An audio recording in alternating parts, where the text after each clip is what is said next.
জীবনের প্রথম আমি এই রেসিপিটা রান্না করলাম, আর জীবনের প্রথম এই রেসিপিটা রান্না করার পরে যে সবাই খেয়ে এতটা প্রশংসা করবে আমি কখনো ভাবতেও পারিনি। আর আমার কাছেও এতটা আনন্দ লাগছে যখন সবাই খেয়ে অনেক প্রশংসা করছে। আবার আমি যখন খাইছি তখন আমার কাছে অনেক অনেক মজা লাগছে। তো এই প্রথম আমি এই মুড়িঘন্টা মাছের রান্না করলাম মুগ ডাল দিয়ে। তো দেখা যাক আমি কিভাবে মুগ ডাল দিয়ে মাছের মুড়িঘন্টা রান্না করি। এখানে 1.5 কাপ মুগ ডাল নিয়েছি, আমি আগে টেলে নিয়েছি। কাঁচা মুগ ডাল দিয়ে রান্না করলে কিন্তু খেতে একদমই ভালো লাগবে না। তো আমি ভিজিয়ে রাখছি, ভিজিয়ে রাখার কারণ হয়েছে ডালটা ফুলে ডাবল হয়ে যাবে আর রান্না করার সময় তাড়াতাড়ি রান্না হয়ে যাবে।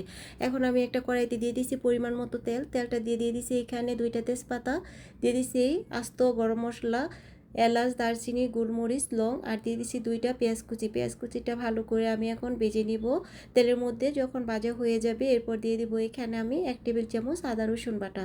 আদা রসুন বাটাটা দিয়ে আমি তেলের মধ্যে কিছুক্ষণ সময় ভেজে নিব যেন কাঁচা আদার গন্ধটা চলে যায়।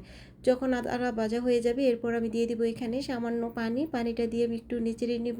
এরপর দিয়ে দিব এখানে এক এক করে মশলা। প্রথমে দিয়ে দিব এখানে 1 চা চামচ আমি হলুদের গুঁড়া দিয়ে দিয়েছি, 1 চামচ থেকেও কম মরিচের গুঁড়া দিয়ে দিব এখানে, দিয়ে দিব এখানে হাফ চা চামচ ধনিয়া গুঁড়া, হাফ চা চামচ জিরা গুঁড়া, হাফ চা চামচ থেকেও কম গরম মশলা গুঁড়া। এরপর আমি দিয়ে দিব স্বাদ মতো লবণ। লবণটা দিয়ে আমি ভালো করে মশলাটাকে কষিয়ে নেব 5 থেকে 6 মিনিট পর্যন্ত। আমি মিনিমাম 5 মিনিটের চেয়ে বেশি আমি মশলাটাকে কষিয়ে নিয়েছি। আর এখন আমি যে মাছটা দিয়ে রান্না করবো এই মাছগুলো আমি আগে থেকে ভেজে রাখছি। ভেজে এখন ভাজা মাছগুলো এই মশলার মধ্যে দিয়ে দিব। দিয়ে তারপর আমি 2 মিনিটের মতো মাছটাই মশলার সাথে কষিয়ে নেব। যদি বেশি কষাতে চাই তাহলে মাছটা ভেঙে যাবে। আর মাছটা আমি আগে থেকে ভেজে নিয়েছি, এই জন্য বেশিক্ষণ সময় কষাতে হবে না। আর আমি 2-1 মিনিট কষানোর পরে এখানে দিয়ে দিয়েছি ডালগুলো। আর ডালগুলো যখন ভিজিয়ে রাখছি এখন দেখুন ডালগুলো একদম ফুলে ডাবল হয়ে গেছে। এই জন্য মানে রান্না করার সময় তাড়াতাড়ি হয়ে যাবে, ডালটা তাড়াতাড়ি সেদ্ধ হয়ে যাবে। এই জন্য শুধু ভিজিয়ে রাখা ডালটা। এরপর আমি মশলার মধ্যে ডালটা দিয়ে এখন একটু আলতোভাবেই নেড়ে চেড়ে নেব। বেশি মানে জোরে জোরে আমি এখানে কিন্তু মিশাবো না, কারণ আমি চাচ্ছি এখানে মাছটা আস্ত থাকুক। আপনারা যদি রান্না করেন তাহলে যদি আস্ত না রাখতে চান মাছটা তাহলে আপনারা এখানে ভেঙে দিতে পারেন মাছটা।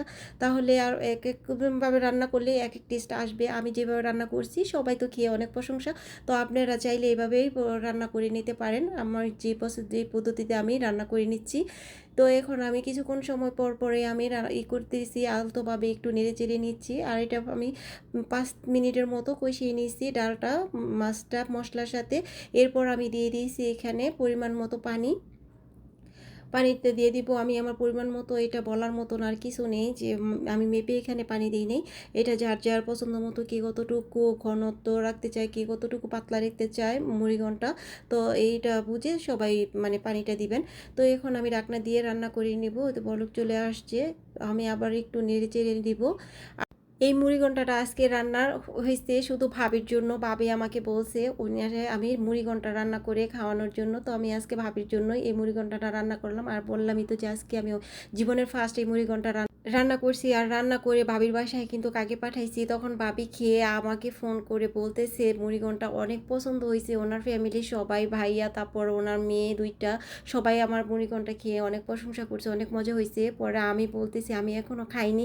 আমি পরে যখন খাইছি তখন দেখছি আমার কাছেও এত ভালো লাগছে, অনেক অনেক ভালো লাগছে। তো আমার হাজব্যান্ড অনেক প্রশংসা করছে, আমার ছেলে অনেক প্রশংসা করছে, সবার কাছে অনেক অনেক ভালো লাগছে। যে আমার হাজব্যান্ড বলতেছে নেক্সট টাইম আবার আরেকদিন আমি রান্না করে দিতে, তার কাছে নাকি খুবই ভালো লাগছে এই মুড়িঘণ্টাটা। তো এখন আমি লাস্ট পর্যায়ে মুড়িঘণ্টাটাই তো রান্না হয়ে গেছে। এখন আমি দিয়ে দিচ্ছি ধনেপাতা কুচি। ধনেপাতা কুচিটা আপনাদের বাসায় থাকলে আপনারা দিবেন, না থাকলে দেওয়ার প্রয়োজনে, কিন্তু ধনেপাতাটা দিলে কিন্তু টেস্টটা কিন্তু আরও বেড়ে যায় আর গ্রানটাও কিন্তু অনেক সুন্দর আসে। এই তো মুড়িঘণ্টার ফাইনাল লুক। তো আজকের ভিডিওটা কেমন হয়েছে, যদি আজকের রেসিপিটা ভালো লাগে তা লাইক কমেন্ট শেয়ার করে দিবেন।